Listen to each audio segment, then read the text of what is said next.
Ma'am, thank you very much for joining us on Money Control. You're representing India this time at Davos as part of the ministerial contingent. What has your message for investors been in a year when the theme here is, cooperation in a fragmented world? Many people are counting on India to bring the world together. I think one of the greatest takeaways from not only this summit but also what has happened during the pandemic and as we transition out of the pandemic has been a resurgence of the Indian prospect from the point of view of frugality, from the point of view of a supply chain that is in some of the most challenging times, systemically performed well, a supply chain where many of our manufacturing processes have been repurposed. However, repurposing has not led to loss. And I think that the biggest message in Davos has been that the four ministers who are here, they represent what the Modi era of governance is all about. You have Minister R.K. Singh, who represents India's capacity for renewables. And you know that green growth is a great buzzword here amongst investors who are looking at new opportunities to provide solutions. India has pronounced the world's largest and most ambitious hydrogen mission. And I think that given Prime Minister's focus on the issue of life and bringing individual action central to climate change and the climate agenda, the climate resilient infrastructure and the framework of investment around it is also a topic of conversation here amongst many investors. I also feel that our systemic intervention through the healthcare plan, especially the ambition called Ayushman Bharat, when it was pronounced, people presumed that will your system be able to sustain it or will the system break? But the fact that 100 million families, and if you catch 4 people per family, that's the size of 400 million people, can they get a consistent healthcare support through an ambition which is completely sustained financially by the government? You've proven that to be successful. So the scale at which our programs have succeeded, not only in health but also digital transformation, the fact that in a short period we've had now 1.3 billion individual citizen-centric identities created digitally, so that the service delivery mechanism, it's not just a one-way street. The fact that citizen and government can correlate, collaborate, is something which has got the fancy of the world. And I think that given my disposition constitutionally currently, the fact that at the altar of reform, the Modi government did not sacrifice inclusion. And I see that, and I had the privilege of meeting Klaus Schwab. He was extremely complimentary of the Prime Minister's leadership, because given the G20 presidency initiatives and opportunity for India, he now becomes the voice also of the global south. Yeah. That on the table of developed economies will sit the concerns of developing economies. And I think that's a great hallmark of Narendra Modi as leader, that he becomes that bridge where we say that we can compete, but yet when we need, we can collaborate successfully. Right, and it also, ties in with our own ethos of Vasudhaiva Kutumbakam, the I cooperation. think that you cannot imagine that if there is a pandemic, the pandemic didn't look for one nationality to afflict. Yes, The pandemic did not say that I will afflict one nation more than I will afflict another. The pandemic did not say I will afflict one gender and not the other. The pandemic did not say that if you find a solution to the pandemic, it'll be a solution that will be geographically restricted. And I think India pleasantly took center stage in terms of providing solutions. The fact that if you look at the Indian medical history, you will see that when there is a need, let's say even for a thing like a vaccine, we are last in the line to receive that benefit. Yes. India, with the back to the wall, produced vaccines on our own when there was global pressure to dilute standards or possibly take vaccine from import. Yes.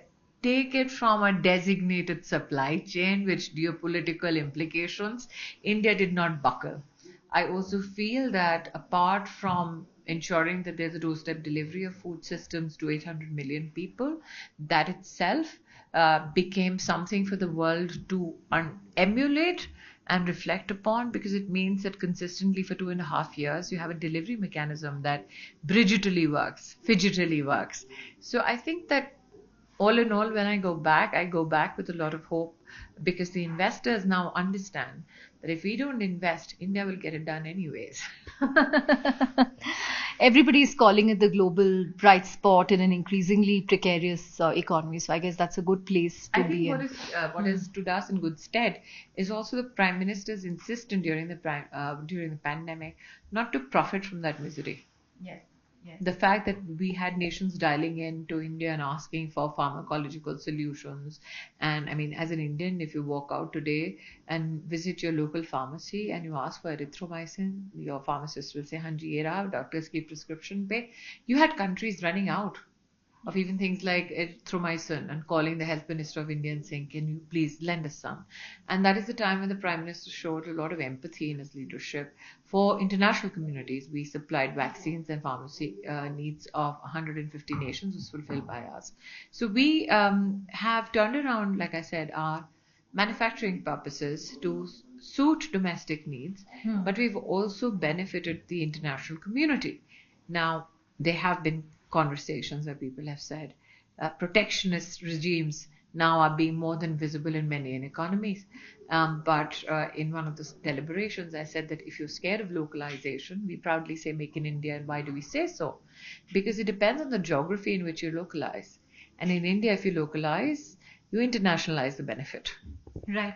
One thing that people are concerned about India is the low female participation in workforce, and people think that can significantly boost. I think, Chandra, we need to recognize the systemic interventions which have brought about a change in how we look at labor participation matrix per se. When this thought process or framework came into existence, what was driving the need to formalize economies and give formal opportunities for laborers to engage on? The fact that a formal part of engagement was access to pensions and insurance, which is benefits, and equal pay for equal work. Now, if you look at Prime Minister Modi's reform agenda, the labor codes codify now and propagate equal pay for equal work. In fact, there were barriers to getting female-based employment in certain segments, for instance, underground mining. Prime Minister Modi's reform has actually even opened up those segments for women. The second aspect was that what are the benefits of formalizing that aspect of your economy from a labor participation point of view? You know that agriculture, construction, these are areas where you say that the informal numbers of women who are engaged is far higher. One was the pay parity issue, which I said that legislatively and in terms of policy, Narendra Modi has addressed. The other was access to insurance. Now, you and I both know that Suraksha Bima Yojana, 2 lakh rupees insurance for 1 rupee premium. It was unthinkable in the world, but the Modi government did that and provided that insurance support. We spoke about the healthcare plan, that is another support. The free food, that's another support. Then you have also the pension scheme, Kamgar Yojana. So the tenets of or benefits that formalization of the labor markets that are accrued, I think that is already provided for by the Modi government. So we have to look, and I've had this chat with my colleague in the labor ministry, Bhupendra Yadavji, and I said, can we look? I can understand if we have a threat looming of a denial of opportunity. Yeah. If we recognize that no woman is denied an opportunity to work, then I would like to address that with a lot of alacrity.